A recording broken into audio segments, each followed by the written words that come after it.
And we're live, partner. We are live, man. As always. Hello, all.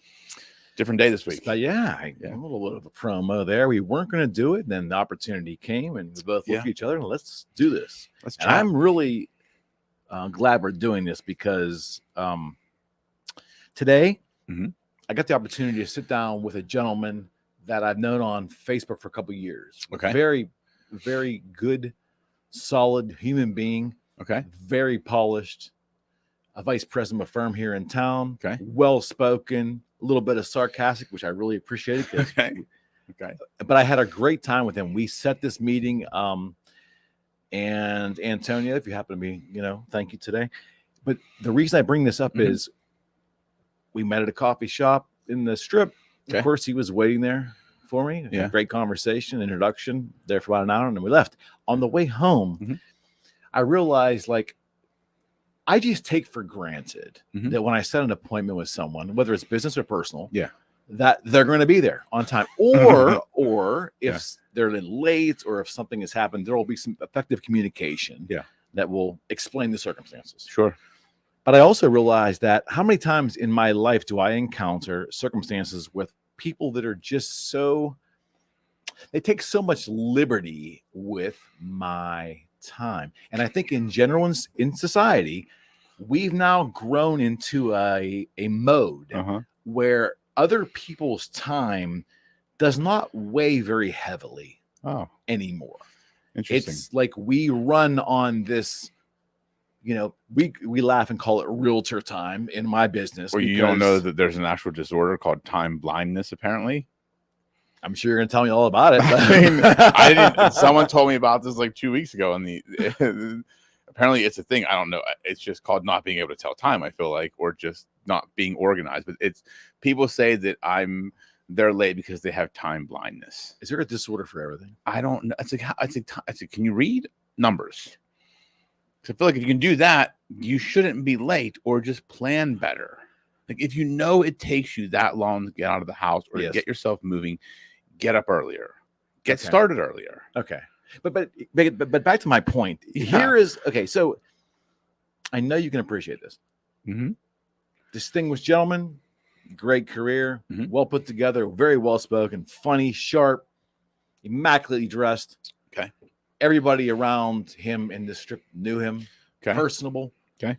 Dynamic people like that remind me very much of you. Okay. You two in the same room together would be a hoot. But dynamic people that really have accomplished in their life have the number one thing. If you really were able to sit down, I think, and really unwind their story, if you ask them point blank about their scheduling and how they manage their calendar and their time and the importance they put on relationships and how consideration for others' time builds into that. It's a pretty deep conversation. But if you were able to drill down with those types of people, very much like yourself, at the core of it is the consideration for the other person's time. Right. And we are so far removed in society today from us generally, socially and business-wise, in my opinion, operating that way. Yeah, I agree. I think I always say when you're late, you don't respect the other person's time. I believe when people, and granted, things happen. Okay, so let's put that aside. Assuming this is a situation where nothing has happened, you just chose to be late. That just shows me that you think your time is more valuable than mine. That's how, and so I look at, my time has a dollar value to it. So not saying that anybody's time is better or worse than anyone else's, but if someone is late for no reason other than, I'm just fucking late, that's who I am, that means you are valuing your time more than mine. And that's a bullshit way to operate through life. That's why you'll never be successful, because you have to respect other people's time. You have to respect other people in general. And with showing up to it, I have a friend of mine that I haven't hung out with in a while, but has set, hey, let's grab drinks, let's grab dinner, let's grab lunch. They make the plan, never on time. So to me, it's like, why would you make the plan? Or just make the plan at a time you can show up. To me, it's like I don't. Maybe I don't know, because I'm not the most organized person, but I know how to tell time, and I know how to manage my time pretty well. If you set a meeting with someone and you can't show up on time, how the fuck do you get through life?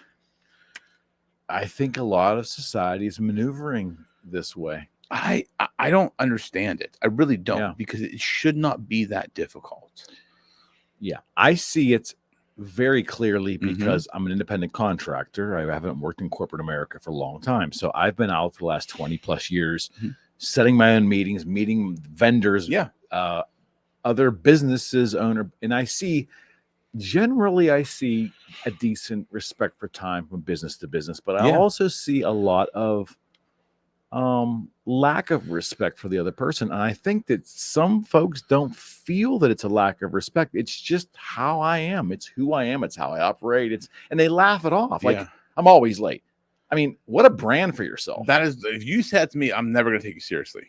You've heard that from people, I'm sure, right? I've heard that from so many people. Or people that just laugh it off. Right. Like, and I look at, and I'm thinking of an example. I had a meeting in my office, and one of the gentlemen that was coming to the meeting came like 10 minutes late. There was already other people there, and we just started it. And it was like Joe, like, oh, sorry, I was just running late. I had to grab a protein bar. I was like, what? That was the excuse.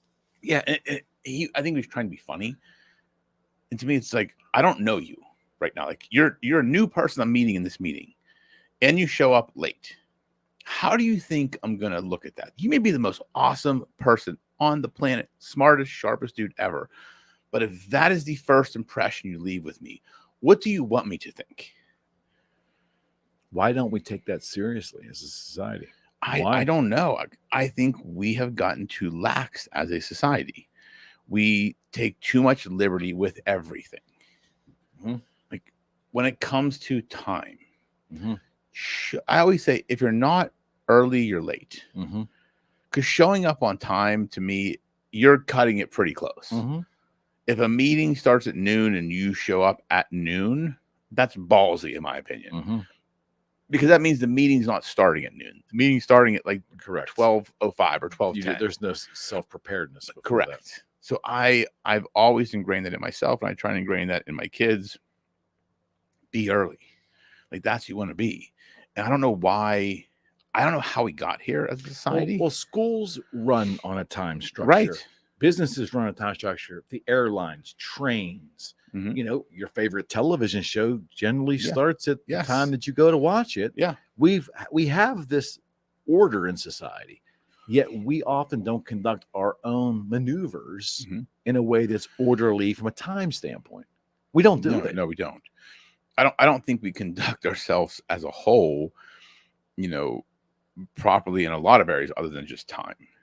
I think we have gotten very lax as a society in the way we carry ourselves, the way we operate with other people, the way we show up, the way we act, the way we speak to others. It's amazing to me how, if you just observe people, like walk through a mall one day or a shopping center and just observe people and how they talk to one another, how they interact. It has gotten so bad, in my opinion. Yeah, I noticed that yesterday. I was at a hospital here in the town taking a relative for some tests, and I had to sit in the waiting room while my family member had these tests, and it's sometimes a couple hours, depending on the test, and that was a couple hours.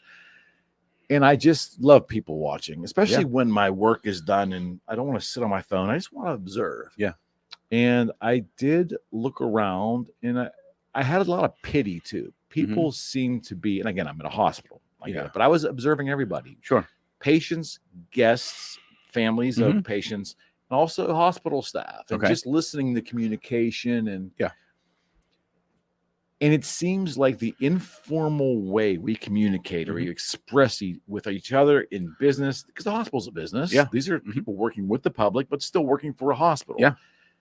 I was really taken back. It was really not unexpected, but when you really key on it and you concentrate and you realize how far we've regressed from a communication standpoint, it's pretty stunning. Just human interaction. I always watch people, will they hold doors open for others? And it's so funny to me. You'll see people rush to a door to not hold it open for someone because they get to that point of, it's that are they the right distance for me to hold it open, or they have to walk? So they'll just like rush to the door so they don't have to be want awkward. the awkward moment. That's it. They don't want the awkward moment. Where I'll be the one that just stands there and just waits. Where do we? What does that say? We don't like interactions. We don't. Right. We don't like hard interactions or awkward interactions. 100%. But to me, we need to get back to that in society. We need to get back to chivalry and being decent, and letting people walk in front of you, and saying nice things, saying hello, saying goodbye, saying nice to meet you, please, and thank you, and having manners and showing respect and just observing decent human behavior between other human beings. Mm-hmm. And when you watch people, I would say if I'm looking at 50 people, I would probably say less than 10 exhibit those behaviors. Oh, I think 10 would be an aggressive number. That's a shame. Number. Yeah. It's a shame when you think about it. Yeah, and I don't label people bad people if they don't. Not at all. Because I'm convinced that we've gotten so far away from common niceties and decency and chivalry. Yeah. And it's like it's not even top of mind for a lot of people. Because here's what it is. This is what I think, and I think it just like dawned on me. We have created such chaos in society, like mental chaos, right?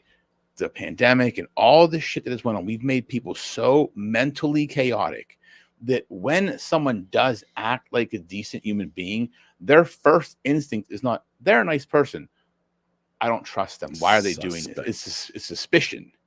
Not gratitude. Yeah. It's suspicion is the first reaction. And that is a sad state of affairs. Back to my meeting here today, another little point. So I've wanted this appointment with this gentleman for a while. It's taken us a while to mesh schedules. Mm-hmm. And it was not for business. Okay. I think he's a really interesting guy from what I can see. And I have a vibe about people. I just know who might be a great conversation. I threw the idea out to him, but he wanted to be on the podcast. Yeah. And he said, sounds interesting. I'd love to know more. Okay. Been trying to set this appointment up. When I get there, naturally, I'm in my car. Mm-hmm. I care about my appearance. I'm making sure that I'm going to make a solid first impression. Now maybe that's a sales skill, but I view it as just you only have that one shot to meet a stranger, especially, and you want them to, number one, be comfortable with you, and that's why a good first impression matters. Mm-hmm. But also, when you leave that exchange, you want them to have a good first impression. Yep. Right? Is that still a thing? I mean, to me, how you show up is everything. I mean, I can remember when Gabe was younger, like probably maybe like 9 to 12 years old. We would go out like the grocery. Like I always try and like dress. Like I'm not going to be in a hoodie necessarily unless I'm coming from the gym. But if we were going out like shopping, I would put on like jeans and nice sweater. He's like, "Why do you always get dressed up when we go out?" I said, "Because Gabe, you never know who you're going to run into. You never know who you're going to see. And first impressions are everything." Mm-hmm. And to me, it's how I live my life. Like I'd rather be over prepared and overdressed for any situation. Certainly. Because it just speaks differently. Mm-hmm. When you think, if you look in a room of people, right? I'm a lawyer, so take lawyers aside. But if you look in a room of professionals and everybody's kind of in business casual, and that one person walks in with the crisp suit on and the tie and looks put together, where does everyone's attention go? Of course. And what are they thinking subconsciously? Mm. That person is powerful or more powerful than the people in that room. Whether that's right or wrong, that is the natural human reaction. It's the natural order of things. Right. Like if they show up that way and they have put on a presence that is elevated above the crowd, they could be a maintenance person in the building. But if they show up that way, they're going to appear that way and people are going to perceive them that way. I remember going into Walmart's during the afternoon to grab a salad or grab something that my wife wanted me to grab. And I was between appointments and I'm in a suit. Yep. I'm walking through Walmart in a suit. That's a rare thing. Yeah. In 2020, 21. Yeah. It's rare. And it's amazing because everything changes. Your interaction, people change. They're politer. They're asking, "Can I help you?" It's really interesting. That happened like when I stop at the Sheets on the way here. If I have a suit on, like I cannot tell you how many times either the female or the gentleman behind the counter will be like, oh, I love your suit, and they're super nice. Not they're not nice to everybody else, right? But it just carries a different presence. Yes. And I can remember the first time it happened, like one of the first times we came out here, and I was in a suit. I didn't even have a tie on, but I had a nice suit on. And the guy was like, man, he's like, I love your suit. He's like, what do you do for a living? And I was like, and I was talking to him. Guy behind me in line gave me his business card. He's like, hey, I may need you someday. Here's my card. Shoot me an email with your contact info. Just because I was talking to this guy and he liked how I appeared in his sheets. Like, that's what people don't get. Like, appearance matters. How you show up matters. How you carry yourself matters so much. Are we that callous that we really just don't care anymore about what others feel about us, whether it's a first impression, whether it's an ongoing relationship? What is it? What are we lacking? What internally, what are we lacking as a society where it appears to me that we just don't care that much about being nice to strangers, making a decent first opinion about our own presence, taking, being humble in public exchanges and things like that. It just seems like we're not doing that anymore. No. Well, when you say feelings, I think to myself, well, I thought feelings are supposed to matter now, and what I think there was a period of, and I think we're shifting. Okay. I do start seeing a shift in society. What I think happened, there was this period of time where it was kind of like, F this. I'm going to dress how I want, appear how I want. And if you don't like it, you're offending me. You're hurting my feelings. Like, you're the bad person. I don't need to dress up for you. I don't need to dress up for work. I can just be me. Did the pandemic do that? I think that, and I think there was just like, we were getting very liberal with things in this country. And I think people didn't know how to push back. And again, I hate to say it, but I've been watching a lot of our Generation X videos, and I'm starting to see it. Like, look at the protests that are happening on college campuses. The pushback they're getting is from people our age, mid 40s to mid 50s. 100%. And I think we're starting to see that now. Our generation kind of just sat back and said, let these assholes do what they want.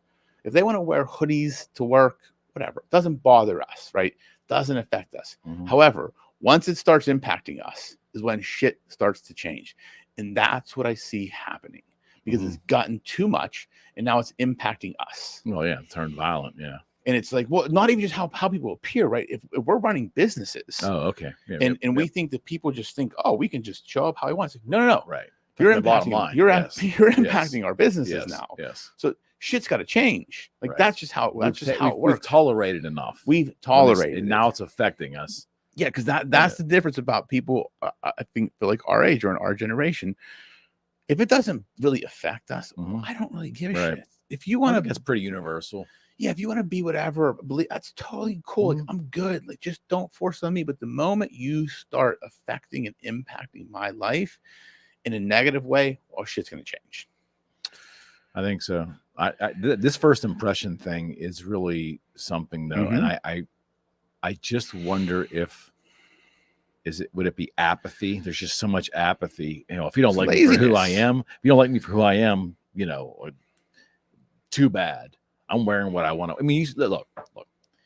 We'll go into the weeds. You go to the mall, you see people wearing things in public that years prior would never. I don't even know if you go back a decade or two, would the mall security even permit them to wear it, because it might be borderline breaking a decency rule for however those are written. Sure. For the mall management, they might not permit that, but you see really outlandish stuff, which sometimes I think, Rocco, it's done to be outlandish, but also I think sometimes it's just done out of abstract personal laziness. Yeah, I agree. I think people have taken liberty with what they want to do and be and how they want to show up, and they think that everybody should just be okay with it. You should just accept it. This is who I am. Like pajamas in public. Yeah. I don't get it. No. I don't get it. And they want you to accept it, but also want to be paid $1 million to do whatever they want to do. They think, oh, I can dress how I want, be how I want, say what I want, and I should still get paid a bunch of money. It's like, that's not how the world works. You have to play within the rules and understand who's making the rules. I think that falls into the the concept of decorum as well too within business, right? I Yes. mean, where is that now? I mean, Really? it's hard to ask for my profession. Like I'm a business lawyer and I deal with businesses, so I Yeah. still see decorum in my profession. Yes, you do. And Probably one of the few that probably no, have but it. there's still it's slipping pretty quick. Like I've seen some shit that lawyers have worn, and I think to myself, And the judges permitted it. not just like not in court, but just Okay. in general. I'm like, when you got dressed this morning, like what did you say to yourself in the mirror? Did this make sense to you? Because I feel like it doesn't make sense. You know, there is decorum is still there, I think, but again, I come back to your point. It's apathy, it's laziness, and it's kind of this.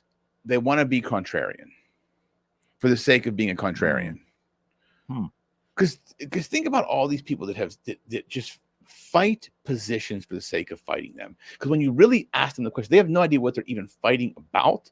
They've just taken a position in opposition to someone because they want to have validation of who they are and what they think. But when you question them on why do you think that, explain it to me. What sounds What's like a lot bad? It sounds like a lot of the current protesters. That's exactly when what it asked is. what do you understand the issue that you're out here protesting? 90% of them don't. Right. They just want to be part of the protest, part of the team, because they need validation.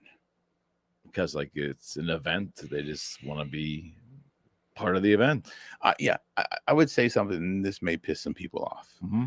but you don't see super successful people that have a ton of shit to do in their life and are doing big things involved in this shit. Right. They're doing other things. That's always the case. Yeah. It's always the case. And I hate to be that person that calls it out, but that's really what it is. I have never seen a protest where I saw a successful CEO of a business, other than trying to do a publicity stunt, like being out there involved in a cause like that. That is a cause that, or the answer to the rebuttal to that would be when you do see it, it's usually a move, whether it's a green movement or some other anti-industry movement. Yeah. That you may see a CEO, but if you unwind, if you peel the onion, it always comes back to money. It always comes back to there's a money component that pushes them there, where the protest or the movement is actually a business decision. Absolutely. That's the exception. Yeah. And again, it's really interesting as we watch what's happening in society with protests, with the apathy of certain generations. To me, I think people have forgot what made this country great, have forgotten all of the things that we have in this country, and they're taking it all for granted, and they're really playing a very, very dangerous game. So I think we are getting to a point in society where a lot of us are saying enough is enough. We gave you enough rope.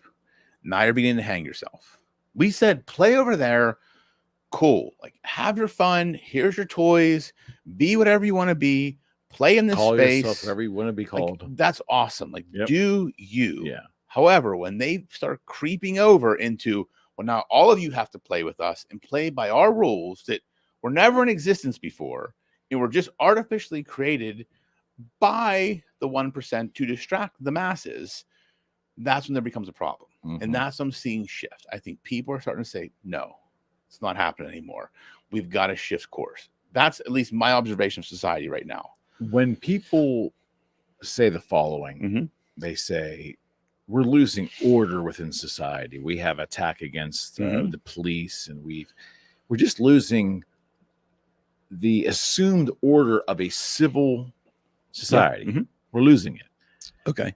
How does that play into all this? Does it play into the individual selfishness? Does it play into the loss of decorum, which helped that order to a degree? Well, I mean, it's a good question. So I look at it. If we had an orderly society, we would need less government. So think about that statement. If we had a very orderly society, we would need less government. So we have a very large government, and we keep wanting to make it bigger and bigger. So how do you have a justification for a big government? Create disorder. We need a big government to control the societal disorder. Because I always say, if you put people in a room, take all the bullshit aside, 90% of us probably all have pretty close to the same view on the world. We may differ on the fringe here and there, but I think none of us want to intentionally hurt anybody. Right. None of us want to stab each other. We want to help where we can. We also don't want to be told what to do. Right. So, but what the government does and what the media does is create this discord and throw shit out there and say, these people are saying these people are bad. When really, no one really gives a shit about the other. You do you, I'll do me. It's the media telling us that you hate me and I hate you. When in reality, I don't even know you. Yeah, I've always believed this, and I might not say it as articulately as I once did, but I basically would state the following, that people understand that differences are beautiful. Problem is, our government weaponizes differences against us continually. Every decade that goes on, it just continues. They weaponize our differences for enabling us to hurt each other. And I think oftentimes we're doing it and we don't even know why, which you can make a direct reference to a lot of the people that are protesting now that don't have a clear understanding of why they feel the way they do. It's an indirect form of a government or some other outside groups orchestrating the division. You're so right, because look, the right to protest is a constitutional right. However, understand what you're protesting about. And if you can't do that and articulate it in a way that the average person can understand, why are you protesting? You're wasting hours of your life. Yeah, but it's because it's people seeking validation, I guess. They want to belong. I mean, that's how I look at it. That's how I observe it. Maybe my observation is only mine, but I see the people that do it as they want validation or they want to feel like they belong to something. The protest thing in regards to when you bring violence into it, it's just so ugly. And it's to me, that's not a protest anymore. That is just violence. I couldn't agree with you more. Yeah. But where is that line drawn? Like where, you've got some campuses that the board of trustees or the operation of the school will shut down the protest, and in some that they've let it laissez-faire, let it happen and just let it evolve, and we'll deal with it as it evolves, and we'll manage it. Now, so what I'm saying is that's a clear misunderstanding of the difference between a protest or an act of violence. Yeah, I mean, yes. I mean, it's not rocket science. I feel like if you see violence, you know what violence is. But we like to pretend we don't see it. That's just a protest. Depends which side's doing it. Well, right. If it's the popular side, if it's the side that the politicians who are in power and the media agrees with, then it's just a protest. If it's the other side, it's violence. It's like, no, they may be doing the exact same physical acts. One is labeled as peaceful protests. One is labeled as violent. Like, I remember the one video from during the pandemic. There was a CNN reporter saying it's mostly peaceful protests, and the building behind him was on fire. I'm thinking to myself, define peaceful. Like, define peaceful, because did someone just start a fire to roast marshmallows, or is that a building fucking burning down? That's not peaceful to me. Yeah. If you destroy property, that's violence. It's violence against property. It just doesn't seem like there is enough respect toward each other. I mean, it's a broad statement, but it really kind of boils down to that, right? I mean, there's always exceptions, but generally, grow up, you probably had the same thing. You were kind of fearful of the neighbors, in terms of like the parents. You were fear of the authority of it. They will beat my ass too. Fear the elders. Yes. I hope that some of that still exists today, but I see a lot of belligerence in society. People ready to throw down over anything. A parking space, you bump into them in the mall accidentally. You just see. I guess we have a real hair trigger now, for lack of a better way of putting it. We were put on edge in 2020, and most people haven't gotten off the edge. Like, think about the mental turmoil that caused to the average person seeing a counter on the TV for how many people are dying every day. Yeah. Think about the mass psychosis that created. most people haven't recovered from that. So yes, there's still that suspicion of people because we were suspicious then of what we were being told, but it kept being told to us ad nauseum. The people believed it. Well, it must be true. They keep saying it. There's all these TV showing it. Look at all these photos. And now we peeled back the onion and realized a lot of the shit they told us was not accurate. So this is why I think the suspicion carries on, because people don't know what to believe anymore. When it comes to politicians or the government, they don't know what to believe. So that carries over into everyday life. And the chaos creates the need for the continuance of big government.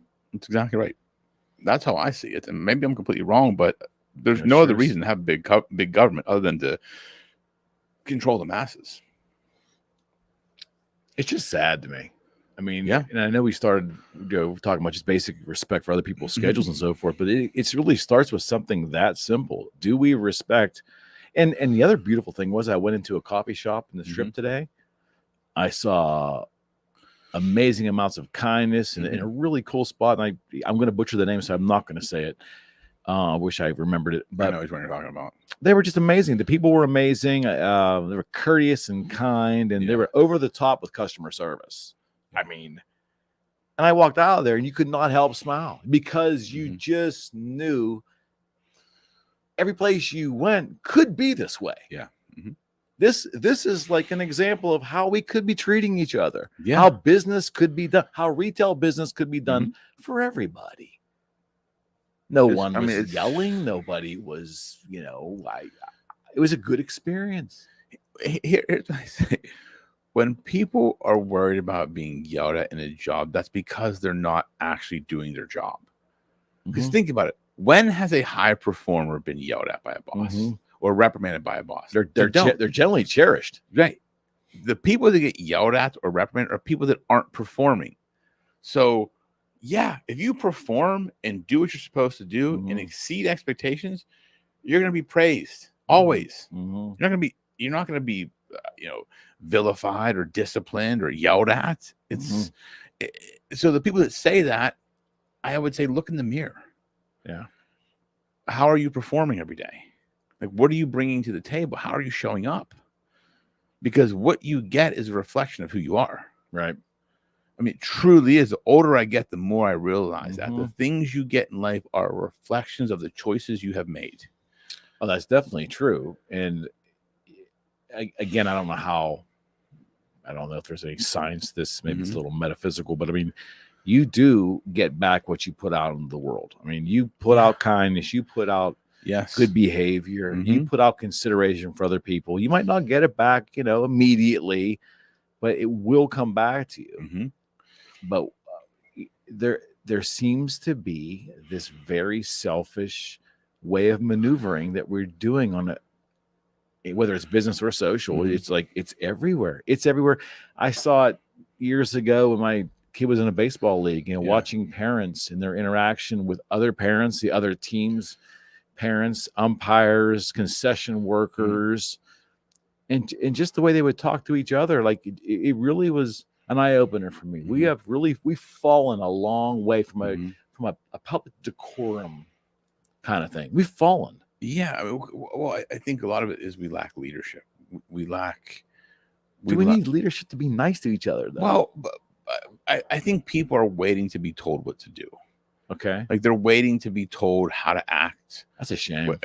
But think about it. I mean, and that's why I say lack of leadership. And a friend of mine this weekend, she gave me this quote, and it leaders see what needs to be done. Followers want to be told what has to be done. And that's what I see. The world has become a lot of followers. They want someone to tell them how to act or what to do or where to find the answer. They don't want to just do what needs to be done. Like being nice to individuals is what needs to be done to change the course of society. They don't want to do that until someone tells them that that's how we change the course of society. And you don't have enough people speaking out about it. And that's why behavior hasn't changed, in my opinion. Right. I really see it that way. We've gotten so lazy that we want someone else to tell us how to think, what to eat, what the answer is, what to do. Think about people you know. How many people that you know, just in general, are people that will actually think through problems, think through problems strategically and find a solution on their own accord. Mm-hmm. Not many, right? Not many. And AI is not going to make it any better either. Right. And people think they can rely on AI for everything. It's like, no, it's not going to work that way. So the ability to critically think and to just push forward by asking the next question or figuring out what needs to be done is pretty much the solution to most problems. And oftentimes you have to ask yourself the next question. That is the biggest thing. And that's not happening. No, people don't ask themselves any questions, right? Because they don't want to get the answer. It's easier to avoid the uncomfortableness. Yeah. Right. Yeah. Because I mean, think about it. Growth is hard. Personal and professional growth as a human being is the hardest thing you will do. It's uncomfortable. It's ugly. It's stressful. It's strenuous. Right. So going through that process is you have to examine yourself first. You have to ask yourself those questions. People don't want to do it because they don't want to do the work that's required. When most people know what they need to do to fix the situation they're in, but they choose comfort over effort. And human nature. But then if I say, if you're going to accept that, then accept where you are. Don't complain about it. Because you can choose to change. You're just choosing to stay the same. And I think people need to understand, and I think people need to take a step back in life and just look at the world a little bit differently and say, am I happy with where I am and what I'm doing and the way I operate in the world? And if I'm not, why? And is it within my control to change? Like, I can't change the way you treat me other than by treating you differently and hoping it creates a catalyst. Exactly right. But if you keep treating me the same way, I can't control it, so I don't really give a shit. Right. And people are waiting for someone else to solve the problem. Well, you should treat me better first. You should pay me more first, then I'll work. Oftentimes we are not emotionally strong enough to do exactly what you just said. If you're not being treated well continually by someone, to not let that affect you, your state, and your response. Correct. Yes. And I don't know if we're always strong enough to do that today. No. You know? We're not. That's the scary part. The proof's in the pudding. Yeah, it really is. I mean, when you look at the world, it's pretty obvious what's going on. Today I watched approximately 20 minutes of each Fox and CNN back to back intentionally for this today, because I wanted to see how the protests were being, and predictably, they were horrible. Yeah. And the other station was like dancing around it the best they could. Yeah. It really isn't as bad as it seems. Correct. Whatever. But I thought about the fact that how many folks are actually on the couch or somewhere in their house ingesting a good amount of this. Every news breaking news, this fire or this occupation of this building or this or whatever. It's like a constant, like, live action movie that they're absolutely, not everybody, but a good portion of the population is addicted to the drama. They're addicted to the drama, and it is drama. It's violent drama sometimes, but it's drama. Yeah. We're addicted to it. Yeah. It's reality TV. It's fodder. It's like we've been ingested to the point where now it's affecting, I believe, the way we're treating each other in real reality, the real life we're in. I agree. And I think, people that do that, like watch those shows and kind of act that certain way, they need to find an alternative. Like because that is a recipe for disaster in life. Mental disaster, emotional disaster, spiritual disaster. It's a big trigger to me. It's like almost like a human trigger. It is. And again, I just think this country has gotten off course. We as a society have gotten off course. And I don't know how to write it. I just know that all we can do is just address it, talk about it, and make people aware of it, and then do whatever we can to help, because we have to get this country back on track. It does start with us finding consideration for it's as simple as that. Our neighbor. Right. Like, just say, please, thank you, you're welcome, I'm happy to help, nice to meet you. The pleasantries, just say those. Start there. And it's funny, because if you go through a process where you start treating people better, it makes you feel better. Of course. It's magic. That's the closest thing to magic you ever find in this world. Like anything you do, like I love every once in a while do this when I go through the drive-thru, like at Starbucks, like paying for the car behind me. Like it's the coolest feeling in the world because they don't know who I am. I don't need any recognition for it. It's just passing it on and doing something nice for someone else. And the feeling it gives you, I would do it every day if I had the time to do it. Oh, most definitely. It's, but again, until you get that one like $70 order, which has happened to me once. That happened to me once, $50 order once. Yeah, like, yeah, you can pay. Get it. I said you could pay. Like I said, I would. But like, I'm thinking to myself, what did they order for $70 at Starbucks? It was literally like $70. Oh yeah, it's easy to do that now in Starbucks. Well, I realized the price increases. Well, when I would take Ellie there before school, that's like 2 lattes and a cake pop. She would get a drink. I'd get a drink. She'd get a breakfast sandwich. I'd get egg white bites. It would be like $20-some. I'm like, man, those egg bites are good though. Those are very good, man. But oftentimes it doesn't even require money to just the simple stuff, man. Smile. I know. Say hello. Just nice today, Eric. Oh, thank you. But think about when someone says that to you. Yeah. Like the simple compliments absolutely are a lost art. Absolutely. It puts a spring in that person's step. It's going to affect them in some way. Yeah. And 99% of the time, it'll be a positive effect for that person. Like if you want to change somebody's state, yes, compliment them. Yep. And not just like say, I like your shirt today. It's a cool looking shirt. Oh, okay. Thank you. Like I realize that when people say that to me, I don't realize I'm doing it, but I'm like, oh, like it perks you up a little bit.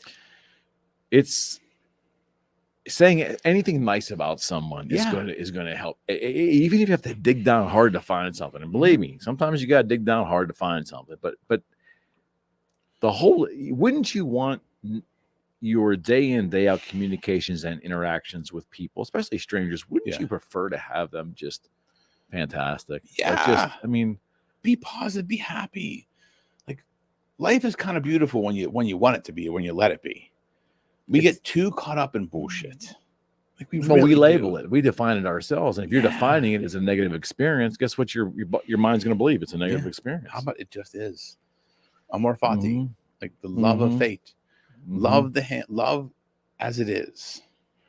Yes. And why is that so hard for a lot of folks to grasp? Because we are emotional creatures and emotion drives us. I believe that as human beings. So accepting, because that's really the stoicism, right? It's not taking the emotion out of things, but that's a misnomer. Right. It's about understanding what you can't control and being unemotional about those things. Correct. Right. And I think people want to feel emotion for everything because that makes them feel alive. So even if it's something they can't control, they want to attach an emotion to it to feel something. Because I think a lot of that comes down to because they don't have anything else in their life that is giving them that significant feeling of something. So anything that happens negative, it creates this feeling inside that just like gives them something to feel. So they're feeling something. They're just choosing to feel negative responses. Yeah. That's how I see it, at least from my viewpoint. Because there's what's there to be negative about? Like things happen that you can't control, right? Okay. I can have one of two responses to that. I can accept it and just say, okay, this is where we are. What do we have to do to solve the problem or navigate through it? Or I can be upset. And what does being upset do? It doesn't change the situation. If you're the person upset, it doesn't affect you. It only affects me negatively. Right. It takes up mental space. Right. It physically harms me. It like creates cortisol. It does nothing but negative things to me. Correct. The person who didn't do the thing and can't control the thing. Yeah. But how much, I mean, like Pink Floyd said, how much does the average person spend their life in quiet desperation? That's a good question. I mean, but why do we have to spend it in quiet desperation? It's choice. But why do you think people make that choice?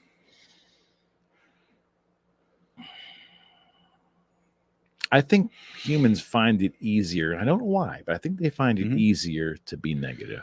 They find it easier. I don't think it actually is easier. I think it's the feelings you get for being nice to your fellow human. Yeah. In many different ways, generates so much good feeling. Yeah. In this human that I can't see how that is not so much greater than being negative all day. Yeah. But I think that we tend to go to the negative. I mean, I don't know. I'm not a psychiatrist, but maybe the human brain is wired to be negative. I don't know. Yeah. I don't know. That's a good question because I don't know that answer either. And I also think we have to distinguish between being negative or being impassioned by something.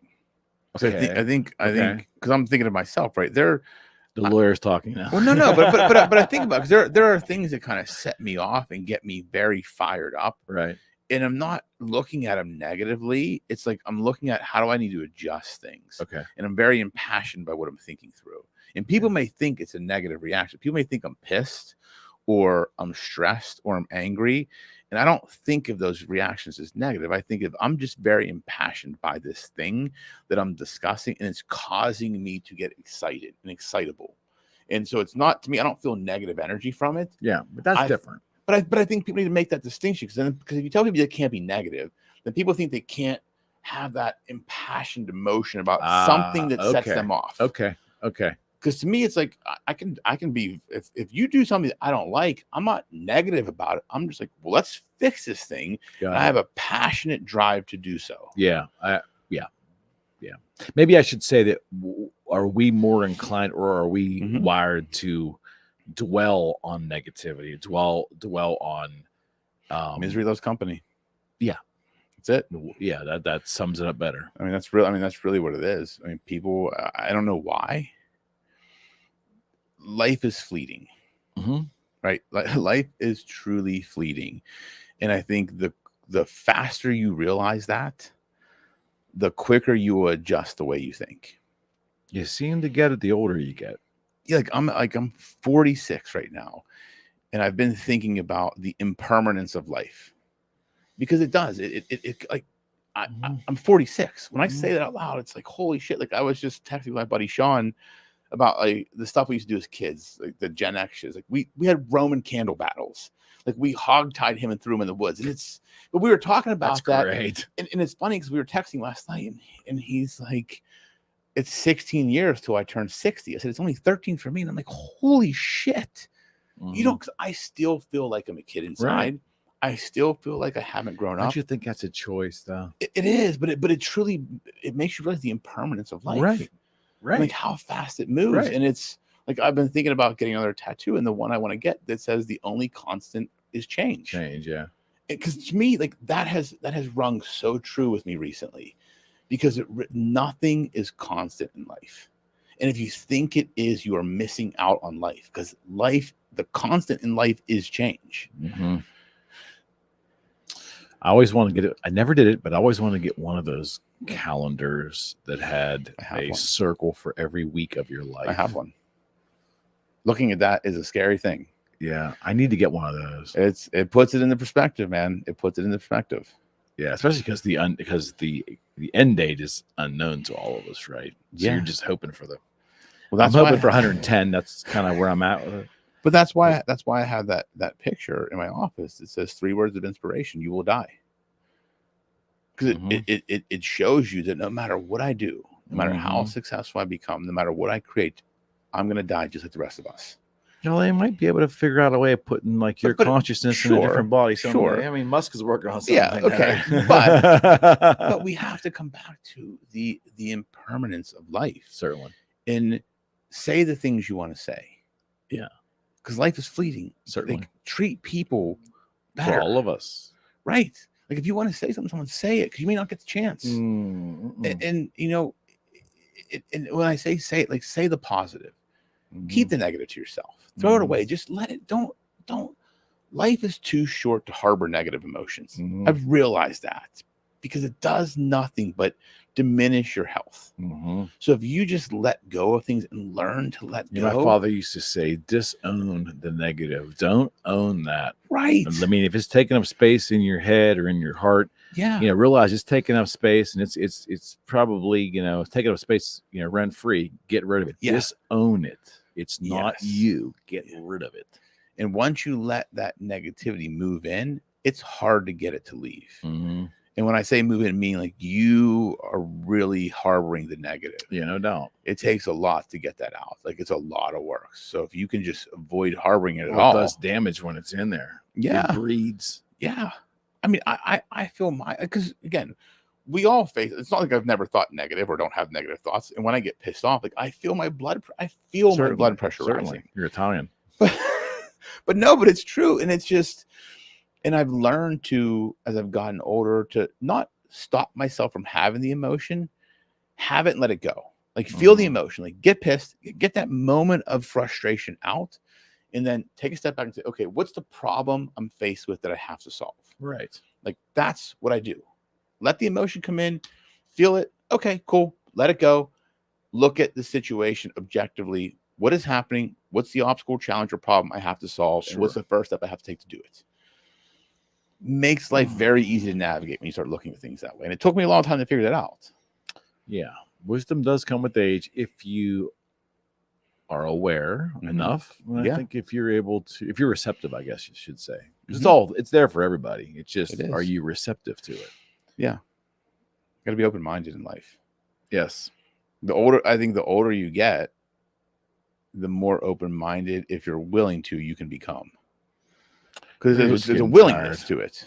What's that? I used to say, there was an old joke where you had some very staunch conservative politicians as they got into their late senior years. I'm talking late 70s, the ones that made it into their 80s.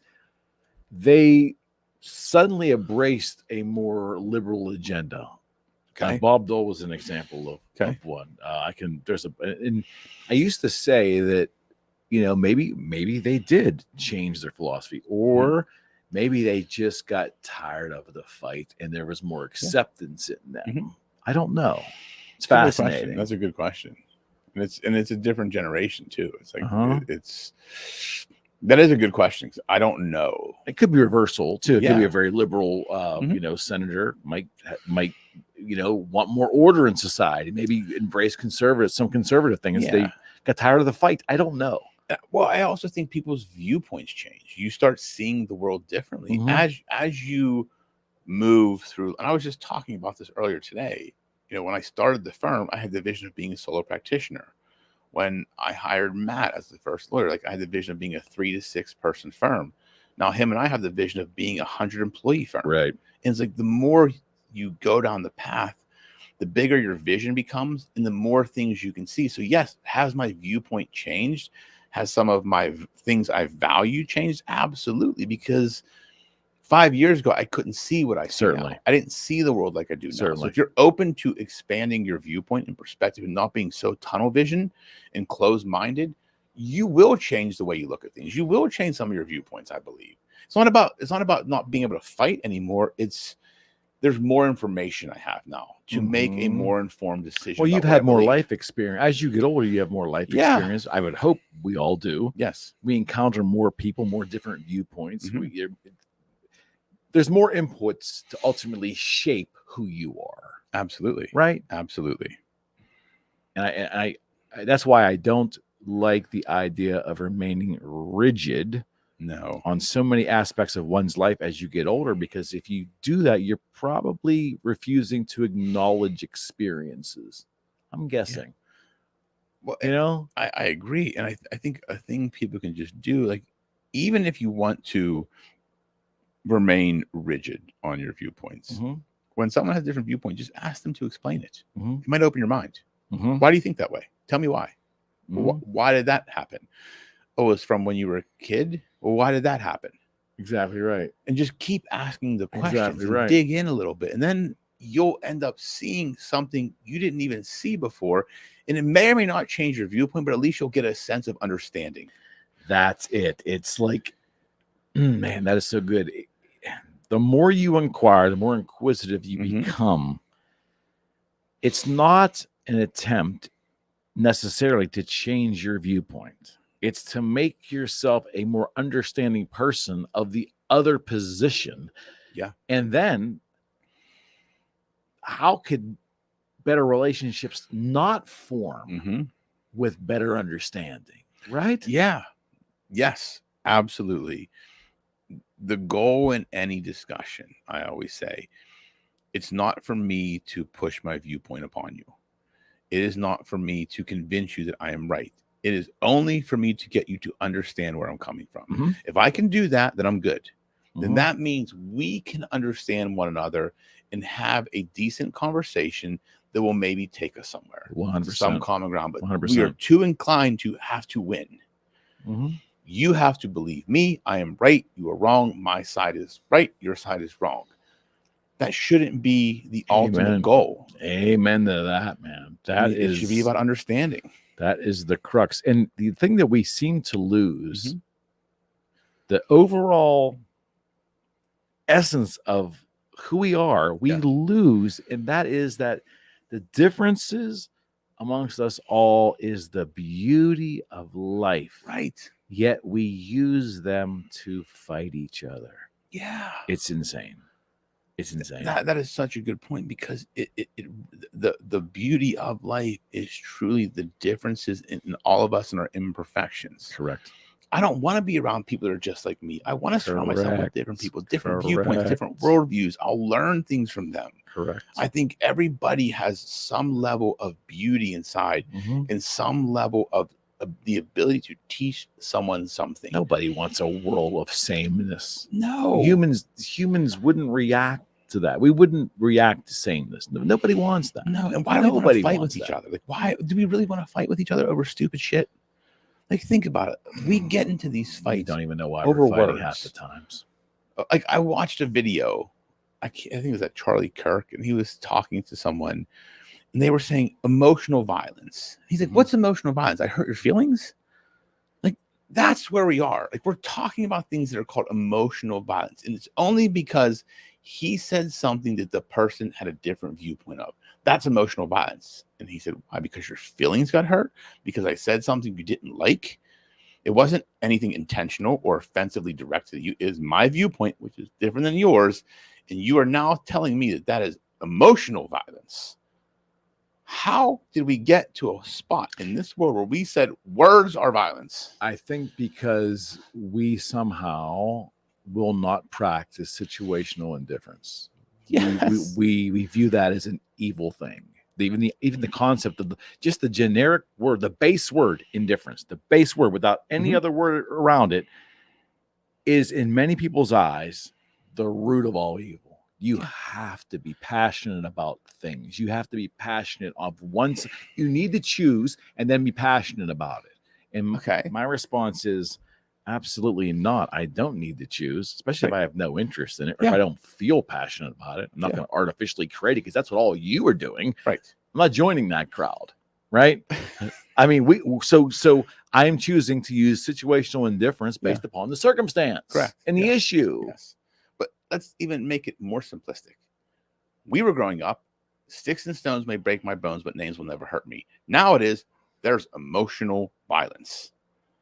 See the big difference in that? In safe spaces, Right. Like, we grew up with the, the training and the teachings of don't let words hurt you. Correct. Be strong-minded, be strong-willed. Yes, sticks and stones will break your bones, but names should never hurt you, because they're just words. Now we are of, you're in my safe space. You said words I didn't like. So That's violence. So let me bounce this back to you. We can wrap up with this. Yeah. But I find it fascinating that, boy, this is going to come off tough, but this is how I feel. Sure. I feel that it's a political left right now was maybe introduced the idea of emotional pain and distress and emotional violence. It was part of the left agenda. And I find it fascinating that it's so selective, because today, regardless of what side of the ledger you fall in terms of geopolitical politics, it seems that anti-Semitic behavior seems to be okay or defended by the same people who created the idea of creating laws for emotional violence. Mhm. It's so selective. We are a very hypocritical society. 1,000%. It's on display today, Yeah. right now, regardless of where you stand, if you even have an opinion, right? Yep. I mean, it's easy to tune out. But the idea of this depends on where you fall on the political line, which is really abhorrent to me. It's abhorrent to me. Yeah, I completely agree. And you're right. Like, we are so hypocritical as a society. It's what is convenient at the time. That's how we literally make our rules. Oh, we'll defend stupidity as long as it's the right stupidity for our side. That's exactly right. I mean, that is so true. Like, we do defend stupidity, and it's a shame because, like, I think about how hypocritical we are as a society, and then how do you explain that to your kids? Like, how do we truly explain that to our kids? Yeah. That, well, we say this, but in this situation, we do the opposite of it because it makes sense for us then. We've got to get back to just having the rules and saying, this is how it is For everybody. for everybody. This is the rule. This is the rule. If you want to play on the team, you've got to be this high. If you want to do this, you've got to do this. Like, it's across the board. It's equality.